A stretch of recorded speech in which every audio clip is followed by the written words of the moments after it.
Welcome, welcome, world, to the Seymone and Tasha show. I'm Seymone, And I'm Tasha. and we are happy to see you here today. Now, Tasha, what are we talking about today? We are talking about, Raising wonderful children. yes, raising wonderful children. We are so proud of our children. I birthed a daughter, And I birthed a son. and so we have a blended family, and our children are now in their early 20s.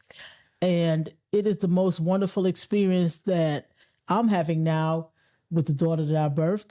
And Tasha and I, when we got together, my daughter Sydney was about 15 years old. Yeah. And Yes. Tasha's son was about, I think he was about 12. Was he 13. 12? Yeah, because he was about 12 or 13. He was Wow. like 12 or 13. Yeah.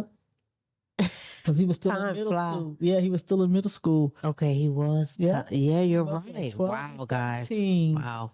But so we wanted to talk about, because many people have asked us, they know we have wonderful children, they see them on the internet, and they have asked us, how did you raise children who still want to spend time with you, who still have so much love and respect for you?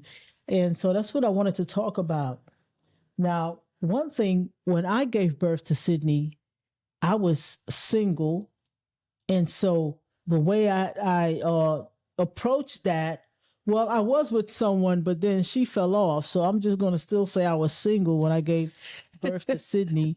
And I conceived Sydney through artificial insemination through an anonymous donor. That's how Sydney was conceived. Now, Tasha, what about Tay? Tavon was conceived naturally. Naturally. Yeah. So, yeah. Okay. So when Sydney was born, when she was conceived, I was living in Virginia.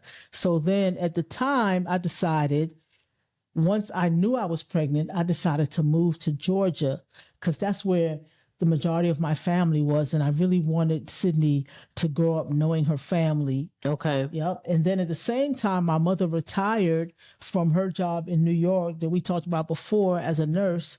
And so her and I lived together when Sydney was born. Okay. Okay. As for me, Tay was born in Atlanta, Georgia, in East Point, Georgia, to be exact.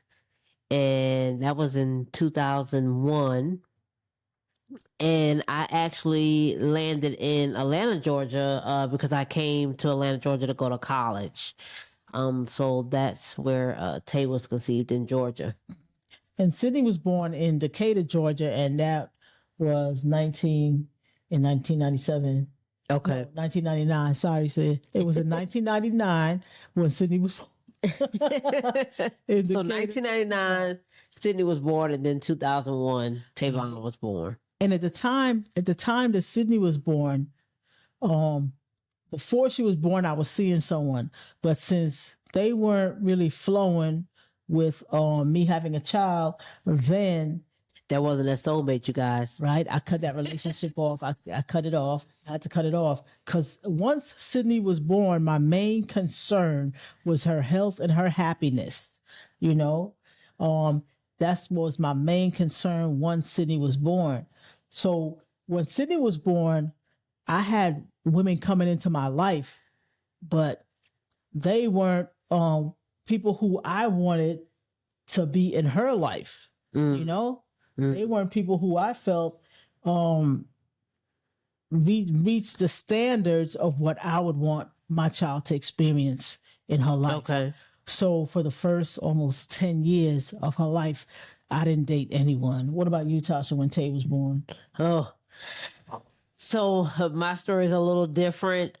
I was in different places in my life. So I was in a space where I chose the wrong people, or they chose me, and it just wasn't it. It wasn't good. And so with that being said, when you choose the wrong people, like I said before, you have to make sure that your children, come first and that your children are a part of that relationship. Yep. And I think one of the main things that I kept in mind when Sydney was young was I always said I never wanted to do anything to break her spirit. And to this day, that's how I would advise anyone with a child. Don't do or say anything that's going to break that child's spirit. Anything that comes out of your mouth negative towards a child is going to break their spirit. Anything, you have to understand the phases that children and that babies start with babies, that babies and children go through. As a parent, you have to understand the phases that they naturally go through. And once you understand those phases, you'll be able to deal with them. So if a 2-year-old is having a tantrum, you should know, okay, 2-year-olds have tantrums.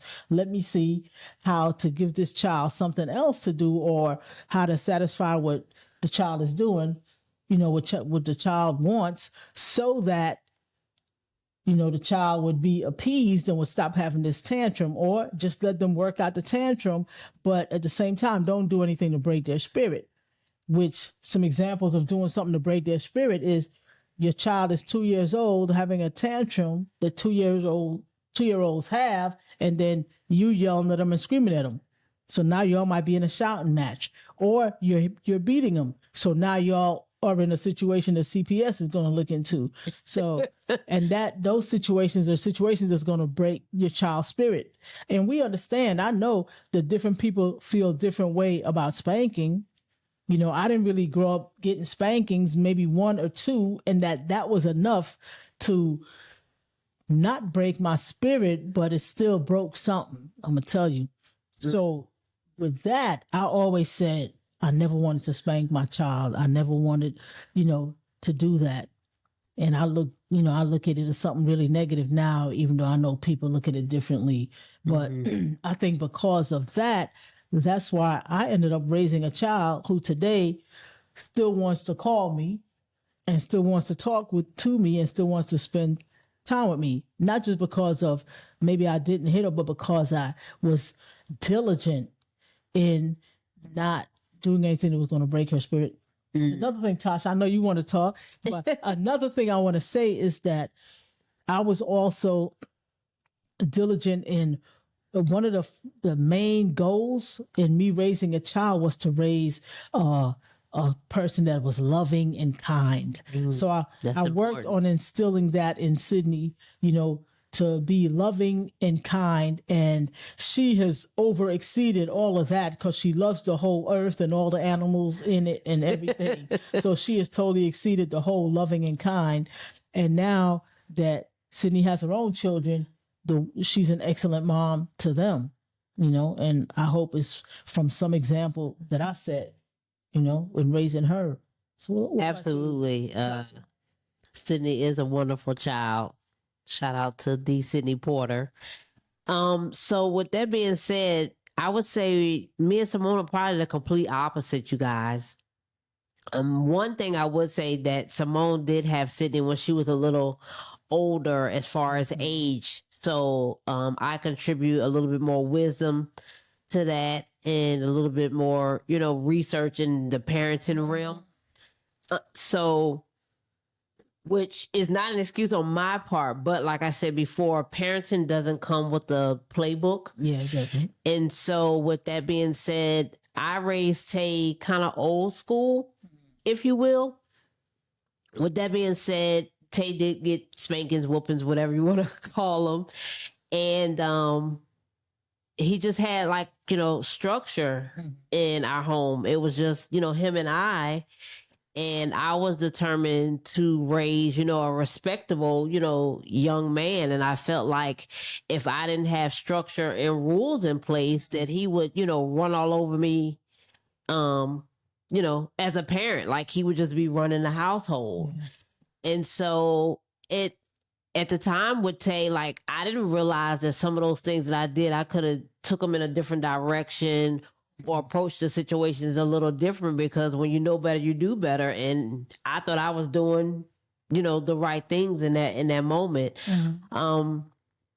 but I'm grateful for Tay and grateful, after, the spankings and the different disciplinary actions that I took, he came out really well behaved, a good child. I do attribute some of that to Riverside Military Academy, where he went to school. He started there the beginning of high school. So what? It was ninth grade, and so I do feel like that helped him grow his leadership capabilities and just grow into a better person. Mm-hmm. So just investing in that in a private school like that was amazing, and I do think that helped him as well. So yeah, I mean, he turned out to be a nice young man, very respectable, and I hear a lot of that from individuals that give me feedback just being in his presence. So do you think like it was anything you would do different if you could change anything or go back? Absolutely. I do feel like kids need structure. I don't know that if he would have gotten maybe as many whoopings, because some of the stuff could have been dealt a different way, as far as showing him like that wasn't the right thing to do with whatever he did, instead of like whooping him. Yeah. I would definitely change it. Not saying he wouldn't probably get any whoopings, but I would definitely consider other alternatives into warranting whatever behavior it was. And when Sydney was transitioning from elementary school to junior high school, we moved to the mountains in North Georgia for her to go to a private school there. Mm-hmm. But once she got there, it was a boarding school. Once she got there, she wanted to start boarding, and she was only in the 6th grade, but I still let her do it. So from the 6th grade to the 12th grade, Sydney was in boarding school. And before she started boarding school, Tasha, I researched everything on boarding school. And they were saying your children would turn out much better. They would make friends for life and so on and so forth. But I don't know if that's all true. Sydney turned out great. And I don't know if that attributes to a boarding school at all. But as far as it being a place for the best education, or a place where your child would make friends for life and so on and so forth, I think a lot of that was just hype, and because that didn't play out. And so once I met Tasha, Sydney was already in boarding school. So that kind of influenced Tasha's decision to send Tay to boarding school. And talk about that a little bit. I mean, sending Tay to boarding school, initially, I had a fight on my hands. I had a fight on my hands with Tavon. I had a fight on my hands with, family members, because, many people associate boarding school as a negative thing, or what they've seen in media or things of that nature, that it's like you send your kids to boarding school because they're bad and they're horrible and all these like negative things that are attached to boarding school. But one of my main reasons for sending Tay to boarding school was for the structure. As a single parent, as a single mom, and raising a boy, I do feel like they need a little bit more structure. They need more male figures in their life. And as a mom, you can only do so much and take them so far raising a boy. From me being in the Marine Corps, the boarding school that Tay was going to was a military one. Riverside Military Academy, and I just felt like that would be such a great experience, for him. Yeah, because I like that military discipline and so on and so forth. He wasn't doing anything bad, but I just thought it would be a chance for him to really make strong friends and develop his leadership abilities, and that's exactly what he did. He went there and he shined. He really did. He shined. He was in leadership positions and everything, So, and he still have some of those same friends that he had. Yep, he still has some of the same friends and so on, Yeah. So when you want to raise children that will still talk to you as in their adulthood, children who still want to be around you, children who want to share their life with you in their adulthood, and who can also stand up on their own 2 feet and say, I'm an adult and I could make this decision and I can handle this and that. Yep. just be mindful not to do things that's going to break their spirit. And Right. the most important thing is that you shower them with love. Absolutely. That's You shower important. them with love. You do that in their childhood, and you continue to do it through adulthood. Yes, absolutely. Now, Absolutely. Tasha, now we have 2 grandchildren. Sydney had 2 children. We have a 4-year-old and an 11-month-old. Sorry. Oh, by the time you hear this, he might be a year old. Yeah, that's true. But yep, those grandchildren right there, the main thing that we want to show them is love. That's the main thing. Absolutely. We want to shower them with love. And, hopefully no one does anything to break their spirit. I don't think they're in an environment where people would do anything to break their spirit. Right. Their parents are loving and kind, and, just you can see them online overflowing with love for the children, and it's real. Right, right. Yeah. And one thing I would say too, guys, is just remember that your kids are always watching you. Even in the times when, you tell them things and they don't necessarily agree with you and they want to go in their own direction, they're still watching mom and dad, or mom and mom, dad and dad. They're still watching you guys. So just be mindful that you're still that role model. They still look up to you, even when you guys don't see eye to eye. Yep. And no matter what situation you are, a lot of the lessons I learned about raising a child too, I learned it from women who made mistakes with their children. That's I good. listen to women whose children don't talk to them anymore, whose children don't want to be around them anymore. And Wow. I was able to take those lessons and make sure that I didn't repeat those mistakes with Sydney or Tay, That's good. So that's why I feel that, we're in the position that we are, where our children still, of course, our children, they have their own lives. They're not just like hanging around us all the time. They're doing their own thing, living full lives, Yes. being adults. They are definitely independent adults. But they still call. Yeah, they do. They still do. call. Like, I probably talk to Sydney every day. Yeah, I they can still reach her, need their moms. Yeah. For sure. They still need their moms, and they still love and respect their moms. And that's what you want. Right. That's what you want. You want to keep that family unity. And this is why we do what we do. And this is why we call this building a legacy. The legacy that we're building is for the world. It's for us. Yes. Like, we want to continue to experience a wonderful life. But primarily, I feel like it's for our children and our grandchildren. Our children, Yes. grandchildren are going to be able to pick up where we left off. Right. And exceed anything that we've ever did, because we're setting an example for them. Right. As parents and grandparents that are not just sitting around and letting life pass us by. We're taking the bull by the horns, and we're showing them how to do it. Yes, and hopefully, this helps, other individuals as well that's raising children or Yep. thinking about having children Yeah. as well.